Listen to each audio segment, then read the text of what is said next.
You're listening to the Nerd to Know Media Network. Join us at nerdtoknowmedia.com.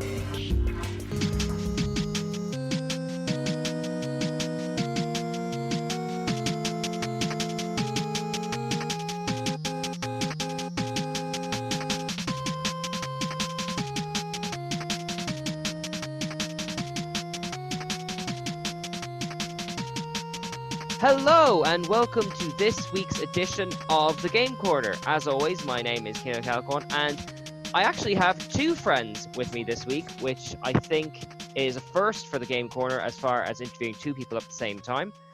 We have Maeve Reid from episode 9 of the Game Corner here to talk about adventures from Pellinor, and a new friend, Conor Hirst, who is also from the same Dungeons and Dragons group. Guys, how are you doing? I'm doing good, Kian. How are you? I'm very well, thank you. Thank you so much for coming back on the show. I've been really excited to have you back for ages and ages. I just assumed that you were very busy with back to college stuff and all that. Yeah, I've had a lot going on, but I really enjoyed last time, so I'm glad to be back. Excellent. And how are you doing today, Conor? I'm doing pretty well. I'm excited to take part. So. Excellent. So before we get into kind of the roots of the D&D stuff, when we started up this show, it was kind of a way to reach out to people during the lockdown with all the craziness that's happening in the world. So for the week that's in it, a lot seems to be going down. Are you guys doing okay with third level education? Is there any craziness that's going on with that? I guess the main thing on my end is that I'm due to start back on Monday the 21st, and obviously we're in Dublin, so the whole potential lockdown is coming, but at the same time, timetables are a bit of an issue in the sense that we are due to start back on the 21st, and that is also the day that we get our timetables. It's a little messy. Yes, I've been talking. It's not insane at all. And yourself, have you had a similar experience then, Conor? Well, we've been given a timetable in terms of classes, but then labs will start the week after, and we haven't been put into our lab groups yet, so we're all just like, when are we going in? When are we going in? When are we going in? We've pulled that. Yeah, I know exactly what you mean. I've been talking to a lot of students, and I won't name the universities because that's not fair, but their timetables have been so erratic that a lot of them have their core subjects scheduled opposite each other, and all this craziness. Everyone's stressed in general, but it seems third level in particular has been hit very hard this month. And are you studying from home, or is this kind of in building? What way? Obviously, things may change by the time the show is aired, but what way is it looking now? At the moment, it's looking like lectures and stuff will all be from home, and then at least from my course, and then obviously we can't really do our labs from home, so we have to go in and actually. Yeah. Because I don't exactly have sulfuric acid at home. I was about to ask, could you imagine the complicated setup if you suddenly had to do lab work from home? Just create this corner space with all these delicate materials and Bunsen burners and all that. I've got it a little easier with mine, at least, because it's food. Yeah, exactly. I would genuinely be terrified, mainly because my housemates, I wouldn't trust them near anything volatile. Oh, you were preaching to the choir, because I'm in a house of 4 or 5 adults and a baby and a dog, and just the stress of trying to maintain, for food or chemistry, a sterile environment would just be impossible. But on to happier things there. We are going to talk about Dungeons and Dragons, and we are going to particularly talk about the Adventures from Pellinor, which is the game you guys are running. So, can I just ask, did you guys know each other before you started playing the game together? How did this come about? Well, we met at Shuricon, and we made friends pretty quick, and he invited me almost immediately to join games with him. So Conor was originally my dungeon master, and eventually I got confident enough in playing the game myself that I wanted to run my own game. So now Conor is one of my players, and likewise in a different game, I'm one of his. Oh, I see. So you're running kind of multiple games then? Yeah, no, I think I'm in about 4 or 5, and I think Connor, you're about the same. I think I'm in 6 and I'm running 1. Yeah. Oh my goodness! Uh, How do you keep all like do you have different characters in each one? How do you keep that straight in your Oh head? yeah. Well, when yeah. you DM, you have to keep all the NPCs clear in your head, so it sort of forces you to be able to. Oh my goodness. Okay, I really regret not having you on the first episode, Connor, because like kind of Maeve took us through the how you get set up and all that kind of stuff, but clearly it's much more complicated than I had originally Oh yeah. anticipated. So I don't want to We retread. also both have very different styles, so. Well then let's actually get into that. What's a DM's style? Take us through that. Yeah. So I mean, some go for the more like whimsical improv with like basically there's either a bit of prep and a load of improv, or like a lot of prep and a bit of improv, and then there's like the half and half. But then there's also whether you're running like a political game or running one that's like very combat heavy or one that's very like role play heavy. Like it very much depends. And even within that, it's like what themes are running throughout the game. So like Mm. a lot of Maeve's NPCs tend to be incredibly whimsical. Okay, you got to tell me what a political D&D game is. You can't just put that out there and not explain it. So essentially, so for example, say you're sort of slowly gaining your reputation as adventurers, and then you start doing some work for the local lord, which sort of gets you into their good books, and you slowly start learning bits about how the political system in whatever country you're in is like, and then it sort of snowballs from there, because once I found that once players learn how that works, they're like, oh, we can do things with this. And that's when the terror as a DM sets in. Oh, just, because you oh really boy, need to know what have your I let stuff. them in for? Yeah. Well, then, this is what I was wondering about, because, like, how much planning do you have to do before you, like, do you build, and, like, I know Maeve last time talked about how much detail she has in Pellinor World, but for each game, like, you mentioned 6, does an entire world and language and ecosystem have to be developed, or can you kind of invent it as you go along? I think it's a good idea to sort of make don't make an entire world at once. Make like a continent and then populate that. But populate it as you go, because otherwise you will get burnt out. Dear God. Yeah. And question to both of you, has a game master ever burned out, and what does it look like if it does?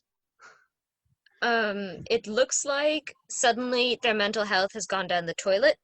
I've known myself briefly, I burned out because of just outside factors piling in on top of me during games. This was maybe in the first or second week of lockdown. I had a bit of time where I just had to stop for a bit and like throw in a one shot so that I didn't have to think about the major world building.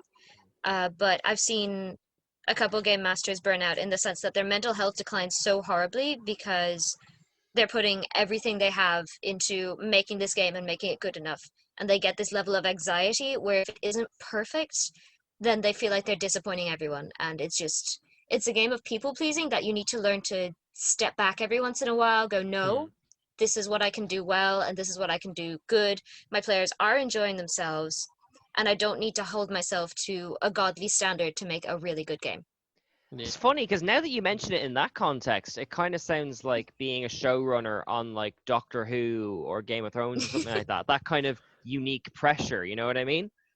Yeah, no, it's all about keeping the momentum going, and usually games, especially because we have nothing else to do lately, it's been weekly or fortnightly games, and you just have to sort of keep a pace and keep on top of it. It's very much a game of building in the right places. So you might have this massive amount of lore and world building you want to do, but that's not going to help you when the party is about to go face a dragon and you need to like stat out the exact points and like the life, health, and the abilities that the dragon has for the next game. I'm Okay. ready to go for that dragon fight. I've introduced a dragon and he's very excited. It's quite fun. We've done the dungeons, now we need to do the dragons. Okay? I just love that that's your checklist. Have you done dungeons? Have you done dragons? Have you done and? Like, Yeah. Exactly. so, I didn't expect that tangents to run on for so long, but that's wonderful. That's exactly what I'm looking for. But now, what I'd really like to get into is possibly an ongoing segment every couple of episodes, the Adventures from Pellinor, the game that you two are in. So, take us through who is our cast of characters and the people who play them. Okay, so I am the DM, so I get to be every NPC and all of that. Alongside that, we have 6 players at the moment, which include Conor playing Kier, who is an Eladrin wizard. Do you want to explain a bit about yourself, since it's your Yeah. character? So Eladrin are essentially they're a subspecies of elf that are just closer to the primal elves, to like the original elves. But essentially, Kier's a ball of stress. Here is a ball of stress because he's a conjuration wizard, which means he deals with all like the different planes of existence and all that kind of stuff and teleporting. And the gates to the other planes of existence have been have closed, and it's affecting Yeah. magic. And he's sort of sat there like, "Ah!" Yeah, I know Connor said earlier about the whole, you introduce the characters at a low level and you let them get to know the area. I didn't do that because this is my first game. What I did was I said, "Hello and welcome to Pellinor. You've saved an old lady from a little pile of imps, and also, you know those portals that are a common thing in D&D worlds that allow you to access all the other planes from the Feywild, which is like the fairy plane, Yeah. to like where the gods live, to various versions of hell. All of the portals are closed, and it's cutting off magic. This is especially bad for Connor's character because his family lives on one of those other planes." Okay, so I'm getting like a sort of kind of stressed out Doctor Strange type vibe. Somebody just sees existence in a different way to the others. Kind of, but a little more flamboyant, and occasionally talks like a villain, even though he doesn't mean to. Yeah, he gets into this tone of voice, and I come in and see him like, "Sound causing this with the way you speak. You just have that intonation of villainy." I am stressed and angry. Okay. God, a dragon to be the least of your problems. Okay, Oh, who yeah. are our other 5 lead characters then? Okay, so we have 2 other guys in the party. Next up, we have Thaddeus, who plays an Azamar, wild magic sorcerer. And what that means is he is basically part celestial being, and he has the capacity to sprout angelic wings. Outside of that, he also, in appearance, just looks like a unicorn vomited on him because he is entirely just made of rainbow colors. He's very bubbly and friendly, and he's just he's kind of the friendly face of the party. More than anything else, he's the person you wander up to and you go, "Hey, you seem nice. Could you point me to like the local tavern?" And he'll be like, "I will direct you there. I don't know where I am, but I remember that place." Okay, so to gives, offset like- the occasional villainy of our first character, Yeah. we have this bright unicorn who I imagine is terrible at hiding. Oh, a little bit, yeah. He gives off like flamboyant, wholesome Texan vibes. Yeah, he speaks in a Texan accent for the whole thing. That is a very necessary detail. Okay, I'm Mm. Oh, very yeah. I'm very hyped to hear the rest of this motley crew. Who's next? Okay, next up is Arathius, who is our warlock half-elf character who is sort of the tired uncle of the party in the sense that he's a little bit older chronologically, accounting for the fact that Kier's like 100 and a bit or 200. Right. 152. 152. Arathius is the one who looks physically the oldest. He looks to be about in his 40s. He has eyes that look like they're blind, but because of his warlock patron, who is the Dream Lord, which is a little bit inspired by the Sandman comics, I was but I about won't to say ask. too Yeah, much yeah, about yeah. that yet. Yeah. I've slipped in a couple things about the Dream Lord in there, but they're only just coming to fruition, so that's slight spoilers for later. So Arathius is the Dream Lord's patron, and as a result, the entire party has been plagued with extremely portentous dreams, maybe 3 times by now over the course of the months that they've been together, because I'd the like Dream to Lord not is dream. trapped in the Feywild and wants to get out. Oh my I'd goodness. like to not dream, please. Yeah, elves aren't supposed to dream, so it's especially terrifying for Kier whenever he gets a dream. Oh my god, it's like these characters bring so much baggage before you get even into the story. Especially when you have a century and a half under your belt. Hmm. Is there anyone in this group who is just sort of relaxed? Thaddeus is the most relaxed, and after him comes probably Rhaega in terms of relaxation. Okay. Rhaega is a human ranger who has since multiclassed into druid. She is a really sweet, friendly girl who loves animals with a burning passion, but with equal passion hates one of the main BBEGs, who is also a druid lady, but does some kind of messed up stuff. So walk that back The to me. whole BBEG, sorry? big bad evil guy. Thank you. Okay, So, please go on. yeah. Cool, yeah. So we have like 4 or 5 major BBEGs that are different power levels for the party to face. But anyway, with Rhaega, she has no memory of her life up to about 2 weeks before she met the party, because she suffered a she finds ways to retrieve her memories. But as a result, she had a very special knife on hand that is a key to the big bad evil guy getting a step closer to what they want. And as a result of that, she was tricked into giving that knife to Ariadne, one of the evil guys. And as a result, she is hell-bent on getting vengeance on her. Outside of that, she's a little murdery extremely at the sweet, moment. and yeah, she's very murdery at the moment. But like outside of that, she's very sweet and And I know we've got 2 characters to go, but how much of this does the player playing the character bring, and how much comes from you, the DM? Well, the player basically came to me and went, because this was like her first proper game, so she wanted to give me as much Leo as possible because she wasn't sure what she was getting into, which is very fun for me because I get to play with everything she doesn't remember. So the player knows that she got caught in a storm at sea, washed up on the shores of Karnak, which is one of the 2 starting seaside villages that the party ends up with in the beginning. Mm. There she met another character who we haven't spoken about yet, Cleo, and basically after that point she sporadically remembers everything until she gets a magical moonstone that stores her memories so that she doesn't continue to forget things, because the way her amnesia works is that she just has extreme forgetty amnesia, and it's a recurring thing that she'll wake up the next day and be like, oh, who are you? Unless she has some kind of written down or proven way of being like, ah, yes, I see that I remember you from the book where I wrote things. So Dory with a So- knife, who likes animals. Yeah, pretty much. We managed there's to... more than just a knife, my friend. A knife, a bow, a couple other magical items that I've been giving them along the way. An ancient scythe.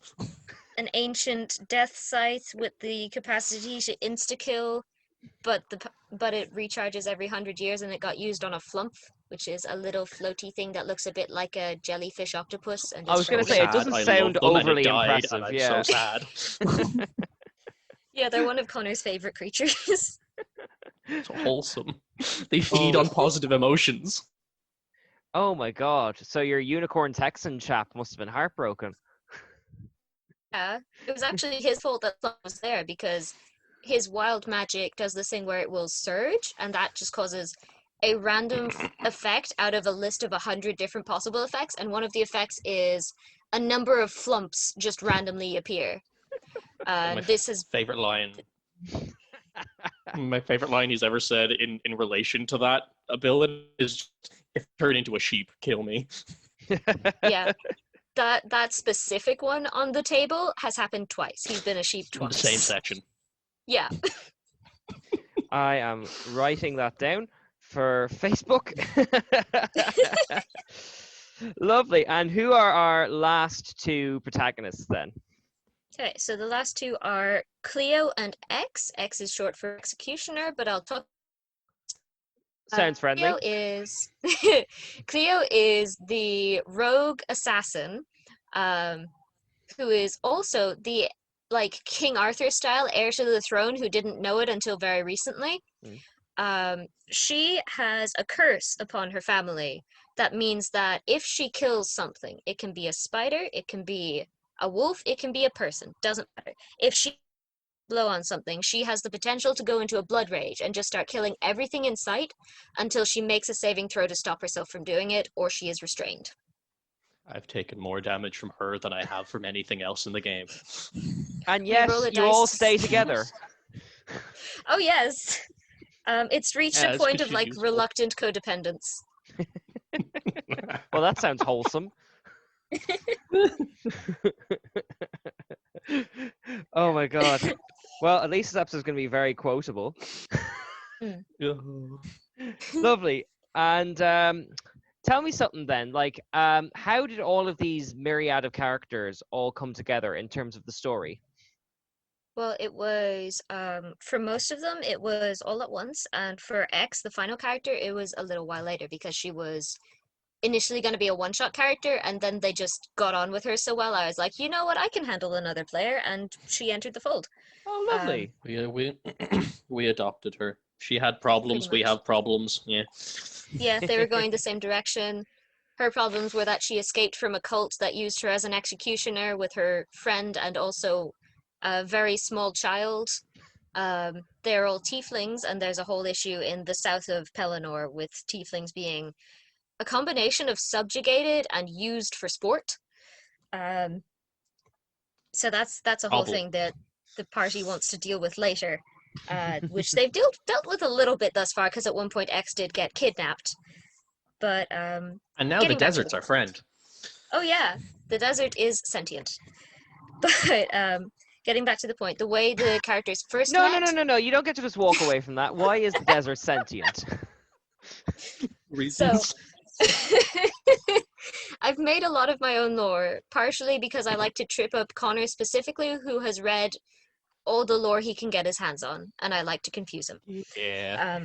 And also because it's just creative. So, the desert is called Empress, and Empress used to be a god that resided alongside the sun god Aruna. Now, these two gods basically got in a fight, and Aruna won, cast Empress down to earth, impaling her with Aruna's spear. The earth where Empress landed was charred black and then became unable to be cultivated for agriculture. It turned to sand, and it turned to like blistering hot all the time.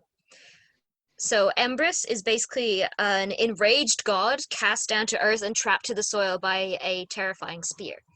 As a result of this, Empress called upon the powers of demons and beings and basically went, aid me to bring forth an army to cast down Aruna, who is now my sworn enemy, because she basically did the equivalent of killing a god, but like a step before that, like putting a god in a perma-grumpy coma. I was about to use the term naughty step, but I think you beat me to it there, yeah. Like, she basically atlased her. Yeah. So the reason why there are so many tieflings in Empress, which is also the name of the region of Pellinor, the country. Pellinor like the continent, and then Empress like the country. The reason for that is because of Empress being the desert itself. But in that desert, there is a city called Cicero, which is a lightly floating city that is filled to the brim with worshippers of Aruna, whose like general goal in life is to basically worship Aruna, keep Empress subjugated, and occasionally, actually pretty regularly, offer blood sacrifice to the desert, which is sort of a way of keeping Empress tamped down, but still gaining the benefits of having a god beneath them as well as above them. Okay, well, you've kind of set me up for my next question, which is you've got these 6 characters who all have such complex backstories that need to be resolved and all that kind of stuff. How do you pitch your first adventure? What was the first thing these characters did? Okay, the first thing these characters did was they basically met in a town called Sea Haven. Right. And in Sea Haven, they were sort of around the place together, and Refresh my memory, Connor, if I'm getting things wrong, because it has been a while. I'm literally reading my notes. Okay. But yeah. Hi, I'm the note-taking guy. Yeah, no, he's very comprehensive. But essentially, I rocked up, I saw Thaddeus and went, "You look vibrant." And so I sat down and chatted to him, and we were about to go take a job. We come together, saw Arathia, who had this breastplate on, and we went, "We're gonna need that." So we walked over to him and said, "Hey, we're doing a job." And then we walked over to the board, and then Cleo and Rhaegar went to take the job off the board, as far as I remember, or they like sat down near us. And we were like, excuse me? That was in my hand. And so they went off to do it, and we just sort of wombled after them. Yeah. And they ran away, and so I sent my burb after them.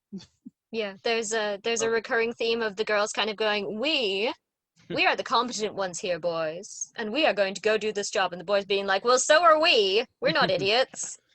And then they lit the beacons for the BBEG. Mm-hmm. So I'm getting kind of a Guardians of the Galaxy, they're all out for themselves, but reluctantly codependent, like you said, type vibe off the group. Yeah. Sometimes. Not They do always, get points. but sometimes. Yeah, occasionally you get that, and occasionally it reaches a point where it's like, yeah, no, we are actually friends, and we're a team, and that kind of thing comes in a little. But yeah, the vibes and like the sentiments that they tend to voice out loud is often just like, I'm not here because I like you or anything. I'm here because we're doing this job. Yeah. Also, I did just find a note from the desert stuff. It just says the desert is alive and xenophobic.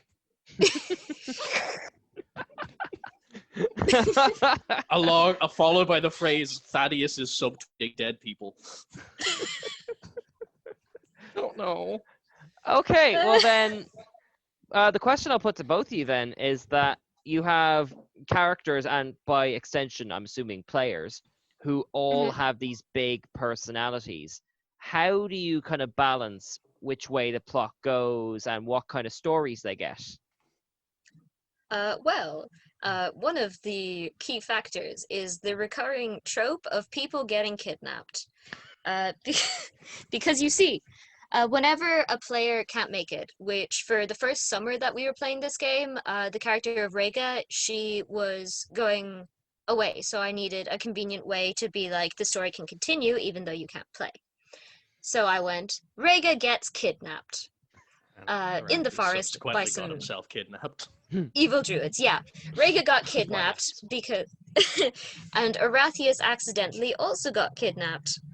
Aratheus escaped sooner than Rhaegar, but because of the way D&D works and because we were going a bit slow, Aratheus was literally only like a day ahead of Rhaegar in terms of leaving the central forest where all of the druids congregate and getting back to the party. So what happened with Aratheus was he had to escape. He had a hand in the escape because he was also running away from bears that were trained by the druids. He found this fairy adjacent being whose name is Florence, who's a little bit insane and gives off slight Alice in Wonderland Mad Hatter vibes at times. Right. She is also known as the Dust Witch, and basically all of her power is smoke and poof and teleport through dust and soot and clouds. She's got this sort of aesthetic of like pinks and purples, and she's very sweet, but she's also rather confused all the time. And that gets explained a little while later with some of the BBEGs having messed with her mind. But in the moment, she saves Aratheus from the bears and the druids and successfully manages to send him flue powder style through her chimney, which is in a house hidden deep in the woods, back towards the party. He focuses on a location, and I go to him, what specifically do you focus on? And he goes, I focus on Kier. And I go, okay, cool. And I stop it there because I did that in a one-shot with just him. I came back the next week that we had the full party together, sans Rhaegar, because she wasn't there yet. And I went, so you're all riding to this location that you were aiming to go to, when all of a sudden, in a poof of smoke, in almost a millisecond, Aratheus shoots sideways at a high velocity directly through Kier. Kier is knocked off his horse, and you find yourself facing a soot and dust covered Aratheus looking slightly dazed and a little, like actually quite a lot tired. He was very exhausted. The worst part about that was I was both blind and deaf at that time. Because I was I was basically using my familiar to scout ahead. He's like a little sparrowhawk. Yeah. I was using him and I was looking through his senses. So the only thing I could do was feel, and someone was leading my horse. And he just comes flying out of a tree. I have no warning, no time to react because I can't see, and just get knocked off a horse, and I just Oh, that's wonderful. Guys, I'm really sorry, but we actually only have 2 minutes left on the clock. So is there anything you want to say about Pellinor or about your experience of kind of gaming together in general? I mean, I'm both satisfied and terrified by everything Maeve has thrown at us. So I feel like that's a good middle ground. Yeah. I have cultivated an aura of mystique and terror that has been aided by the fact that playing over Discord, no one can see my expressions, which is very funny for me. And I And just would like lend to play itself well to chaotic being games. blind and deaf, certainly. Yeah. Yeah. But yeah, conversely with Conor running games for me as well, I get the vibe of seeing how different styles are played, and I pull a lot of what he does into my own games because he has a lot more structure and a lot more focus in building certain parts, whereas I tend to sporadically think of things at 2 a.m., go, that is an excellent idea, jot it down, memorize it, and just have it in my head ready to go. Excellent. Well, thank you so much for what is hopefully Volume 1 in the adventures of Pellinor. Is there anything you want to plug before we wrap? Not particularly. Well, I suppose, I mean, I was kind of fishing, but I suppose there's no Shurikon updates or anything, unfortunately.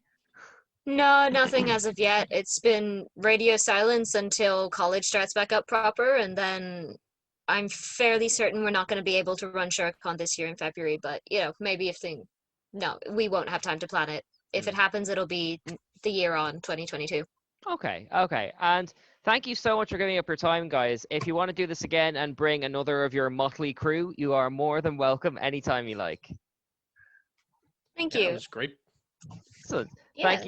Thank you so much, guys. Thank you, Maeve. Thank you, Conor. This has been the Game Corner, and in next week's episode, because we are planning it now, we will be discussing the big and slightly controversial Mario bundle that has come out this week for the Switch. You can find that next Friday at the same location. Until then, I've been Keanu Calicon. This has been Maeve and Conor. Give a virtual wave for Spotify, guys. See you. Bye. And we'll see you next week. Bye.